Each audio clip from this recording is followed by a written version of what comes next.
नमस्कार. हे पनीर, कांदा आणि शिमला मिरची हे तळून घेतलेलं आहे मी. त्याची भाजी बनवते आणि ह्याच्यामध्ये टॅमॅटो, कांदा, लसूण आणि कोथिंबीर आणि लाल मिरच्या, हिरव्या मिरच्या अशा मी ॲड केलेलं आहे. आता मी हे थोडंसं ह्याच्यामध्ये पाणी ॲड करेन. आता हा पाणी मी ॲड करते आणि हे मी मिक्सरला लावते. आता हे मिक्सरला ग्राइंड करून घेतलेलं आहे. आता तेल टाकलेलं आहे आणि ती प्युरी जी तयार केलेली आहे ती मी त्याच्यामध्ये मिक्स करते. जो मसाला आहे ना तो त्याच्यात मी मिक्स करून चांगला तो मसाला भाजून घेणार आहे. तर चांगला असं भाजून घेते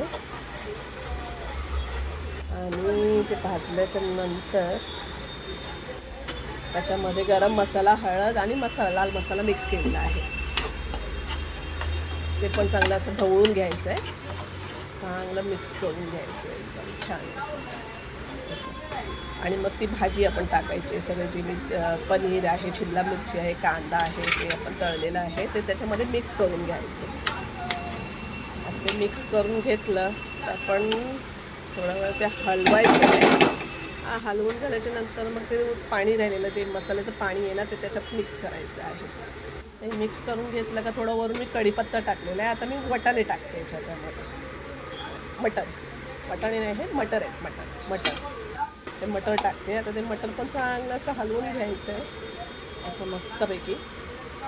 ते हलवून घेतल्याच्या नंतर बघा मी कशी ढवळते बघा. असं चांगलं असं ढवळ म्हणजे मिक्स होऊन द्यायला पाहिजे, एक जीव व्हायला पाहिजे सगळं. एक जीव झालं तर मी आता मीठ टाकते. मीठ चवीनुसार जितका पाहिजे आपल्याला तेवढा, कमी हवा असेल तर कमी, जास्त असेल जास्त टाकायचं आहे. आणि त्याच्यानंतर मग झाकण ठेवायचं. ते झाकण ठेवून एक अर्धा तास शिजून द्यायचं. आता बघा हे अर्धा तास झालेलं आहे. तर हे चांगलं असं घट्टपणा आलेलं आहे त्याला. एकदम हॉटेलसारखी रेसिपी आहे. म्हणजे आपण हॉटेलमध्ये जाऊन जसं खातो ना आपण पनीर मराठा, तशी मी पनीर मराठा बनवलेली आहे.